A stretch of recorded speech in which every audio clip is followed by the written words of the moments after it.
দুইও রাস্তা বাই যদি কোনটা ঢুকে তাহলে এমত অবস্থায় এটাই রোজারে ক্ষতি করে লিব।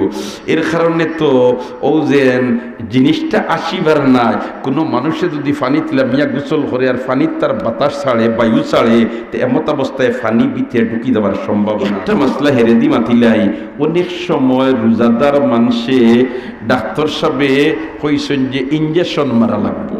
যেমন আইজু আমারে মাতাইছেন কোনো জায়গার তাকিয়া ফোনে ও ভাই আইবার সময়ও বদ্র হইতে কি বদলকে কয়েকটা মাসলা রোজা সংক্রান্ত। একজন মানুষের ইঞ্জেকশন ডাক্তারে কইছে মারা লাগবো, এখন দিনের বেলা ইঞ্জেকশন মারা লাগে, আপনি রোজা, এই রোজা অবস্থায় ইঞ্জেকশন মারলে রোজা ভাঙ্গিব না রোজা রইব, ইকানোর কারণে কিছু মানুষ দ্বিধা দ্বন্দ্ব ছড়ি দেয়। মাসলাটা হইল পরিষ্কার, রোজা অবস্থায় ইঞ্জেকশন মারলে রোজার কোনো ক্ষতি নাই, রোজার কোনো ক্ষতি নাই। ঠিক তেমনি ভাবে ডায়াবেটিস মানুষ যারা আছে এরা ইনসুলিন নেওয়া লাগে।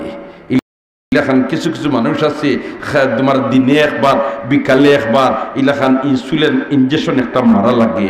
এই রোজা অবস্থায় যদি তাই ইনসুলিন যেটা ইঞ্জেকশন মারোয়, এটা যদি মারোয় তে তার রোজা নষ্ট হইতো, রোজা কিন্তু হইতো নাই, নষ্ট হইতো নাই। এখানে বালা দিন খেয়াল রাখবা। ঠিক তেমনি ভাবে একজন মুমূর্ষ রোগীরে আপনি রক্ত দিচ্ছেন রোজা অবস্থায়, রোজা অবস্থায় আপনি রক্ত দিচ্ছেন, আপনার নিকটাত্মীয় বেলা একজন মনে করিলকা এখন অপারেশন লাগে, ডাক্তারে কইছেন রক্ত 3 ব্যাগ লাগবো, এখন আপনি রোজা, আপনি রক্ত দিতে পারবানি, রক্ত দিলে রোজা ভাঙ্গিব না রোজা রইব? দুস্থ হলার বুজুর্গ হল রক্ত দিলে রোজা ভাঙ্গিত নাই, রোজা রইব। তবে ইলা রক্ত দিতে না যেটার কারণে তুমি খারে দুর্বল হয়ে যাবা, তার বাদেও দুর্বল হয়ে গেল রোজা হইব, বেশটাকে বেশ মুখরু হইব, কিন্তু রোজা তার হয়ে যাব। এর রক্ত দিলে ঠিক তেমনি ভাবে রোজা অবস্থায় যদি শরীরে রক্ত দেওয়া লাগে বলে এই রোগীরে বাঁচাইতে হইলে এখন রক্ত দেওয়া লাগবো, আবার ভদ্রলোকের রোজা ছাড়তরা না, এমত অবস্থায় তার যদি রক্ত দেওয়া হয় তাহলে রক্ত দিলেও তার রোজা ভাঙ্গিবে না। ঠিক তেমনি ভাবে ইনহেলার যেটা মারেন শ্বাসকষ্ট মানুষ যারা এরাতে রোজা অবস্থায় যে ইনহেলার মারে তাহলে আবার রোজা ভাঙ্গি যাব, রোজা কি তুই যাব ভাঙ্গি যাব। কারণ এটার মধ্যে মেডিসিন যেটা এটা আমার গিয়া মুখে দিয়ে, কোনোবাই দিকে আমার মুখে দিয়ে আমার খাওয়ার রাস্তা বায় যার দুইও রাস্তা বাই যদি কোনটা ঢুকে তাহলে এমত অবস্থায় এটাই রোজারে ক্ষতি করে লিব। এর কারণে তো ও যে জিনিসটা আসিবার নাই, কোনো মানুষে যদি ফানি তিলা মিয়া গোসল করে আর ফানির তার বাতাস ছাড়ে বায়ু ছাড়ে, তো এমত অবস্থায় ফানি ভিতরে ঢুকি দেওয়ার সম্ভাবনা আছে। এর কারণে গোসল লামসুইনাল্লাহ মিয়া যদি বাতাস ছাড়বার ইলা কোনো প্রয়োজনে দেখা দিলে তো আপনি ফানি ছাড়তা না, উফরে উঠে দিতা। কারণ এই সময় আপনার রাস্তা পায়ুপথ যেটা এটা একটু কিত হয়ে যায়, সাদা হয়ে যায়, আর বাতাস বাড়ানোর পরে এই যেন আবার গিয়া এটা তোমার আঠি যায়, ওই সময় ফানি উফরে দিয়ে তুলে নিতে পারে। এর কারণে এই সময় আপনি যদি ইলা জরুরতে দেখা দিলা তে আপনি গাঙ্গু গোসল হরকার ফুরকিত গোসল হরকা, এই সময় আপনি এটা ফানির মধ্যে না ছাড়িয়ে আপনি উফরে কিতা করবা, এটা ছাড়বা। দুস্থ হল আর বুজুর্গ হল। ঠিক তেমনি ভাবে একজন মুমূর্ষ রোগী অক্সিজেন দেওয়া লাগে, কিতা দেওয়া লাগে? অক্সিজেন দেওয়া লাগে। অক্সিজেন যদি দেন তাহলে এমত অবস্থায় এটার কারণে তার রোজা ভাঙ্গিত নাই। কারণ অক্সিজেন যে বাতাসটি দেন এটার মধ্যে কোনো মেডিসিন নাই, এটা শুধু বাতাস, রিফাইন করা বাতাস। এই বাতাস যদি আবার তার নাকে দিয়ে হামায়, মুখে দিয়ে হামায় বার হয়, কারণ আমরা তো শ্বাস লইয়ার নানি, আমাদেরকে শ্বাস লইয়ার নানি, এই লোয়ার কারণে রোজা কিতা হয় না, নষ্ট হয় না। এই মশলাগুলা আমরা অনেক সময় অনেক রোগীও হল ইয়া আল্লাহ রোজা, এখন যদি ডাক্তার সাহেব ইঞ্জেকশন মারতাম, ইঞ্জেকশন যদি মারি দিই তাহলে তো আমার রোজা মনে হয় নষ্ট হয়ে যাব।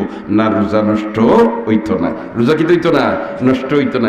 ওল্লা খান কোয়েল জ্বালাইছো, আর কোয়েল জ্বালানির কারণে কোয়েলের যে দুমা বারো, এই দুমা দিয়ে তুমি নাক দিয়ে টান দিয়ে উপর মুখা তুলি লাও, তে রোজাত কিছু বেড়া লাগাই দিবা, কিছু বেড়া লাগাই দিবা। এর কারণে দুস্থ হল আর বুজুর্গ হল রমজান শরীফ আমরা সতর্ক থাকতাম, আমরা কিন্তু থাকতাম সতর্ক থাকতাম, যাতে রোজা নষ্ট হয়ে যায় ইলেখান কোনো খাম আমরা তাকি হইতো না। হাই রে হাই, যারা রোজা রাখবা সুবহানাল্লাহ, খাই ময়দানে মাহশর আমার আল্লাহ যখন বিচার আরম্ভ করব ওই সময় ডাক দিব, আইয়ুহাস সাইমুন ইয়া সাইমুন কুমু, হে রোজাদার আল্লাহ আমার বান্দাবাদ দিয়ে হলরে তোমরা দাঁড়াও। সুবহানাল্লাহ, আইয়ুহাস সাইমুন হইয়া ডাক দিব আমার আল্লাহ, ডাক দেওয়ার বাদে রোজাদার হল দাঁড়াইবা, রোজাদার হল কিতা করবা, কোটি কোটি মানুষের মাঝখানে রোজাদার হল দাঁড়াইবা।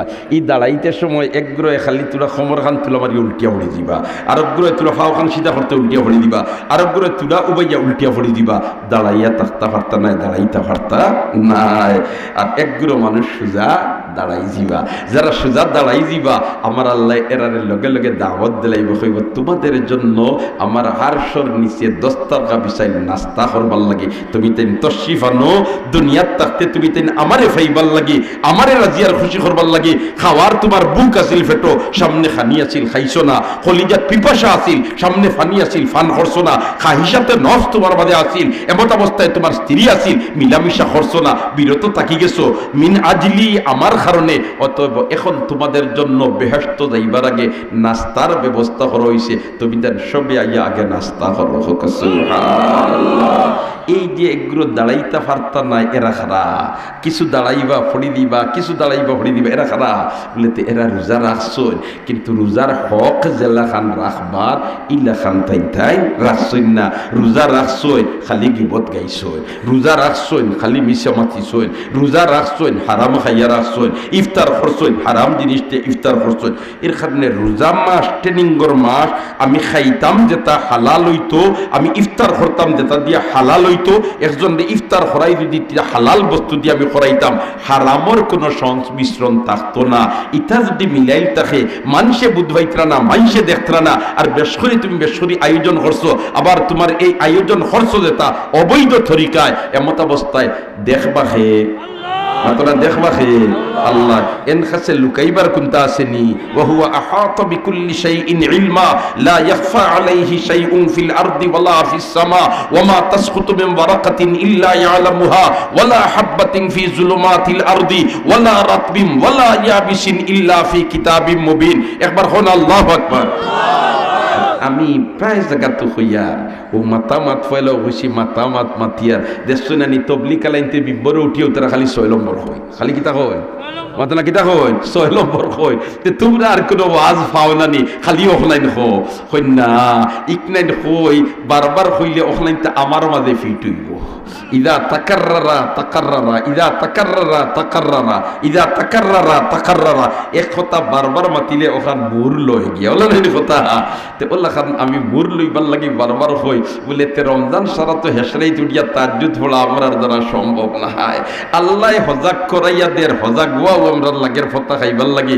ওই সময় আত্মুখ দই, ওই সময় আমরা উজু খান ফড়িয়া কমসে কম 4 রাকাত তাহাজ্জুদের নামাজ পড়তাম। চেষ্টা করমু তো, চেষ্টা করবো তো মাশাআল্লাহ মাউকা। আমি প্রায় জায়গাত আওখানো হই আমার খেয়াল থাকে কিছু জোয়ান হলর ভাই, জোয়ান হলে যে ইরাদা করিলেন পরিবেশ বনি দিব, পরিবেশ বনি দিব, গুম বহুত হইবাই, গুম বহুত হইবাই। এই সময় তোমারে আল্লাহ জাগাইয়া লইয়া লর, তুমি সুন্নতের উপরে আমল করতা, সেহরি খাওয়াও সুন্নত। আর ওই সময় যদি তুমি 4 রাকাত বেশ পারো না, পারলে তুমি 8 রাকাত পড়ো, পারলে 12 রাকাত পড়ো, বেশ করি পড়ো, না পারলে কমসে কম 4 রাকাত। আমার মা বই নকল তুমি তাই নদীর খান দিব। এবার রমজান শরীফ আর 30 দিন হোক বা 29 দিন হোক তাহাজ্জুদের নামাজ একদিনও মিস হইতো না। চেষ্টা করবো তো ইনশাআল্লাহ। আর তাহাজ্জুদ যদি নফলর এইরকম গুরুত্ব আল্লাহর বন্দার বান্দির মাঝে ওই যায়, তে মিজাজ বনি দিব ফরজরে মুটেও ছাড়তো না। আল্লাহ আমরারে আমল করবার তৌফিক দাও।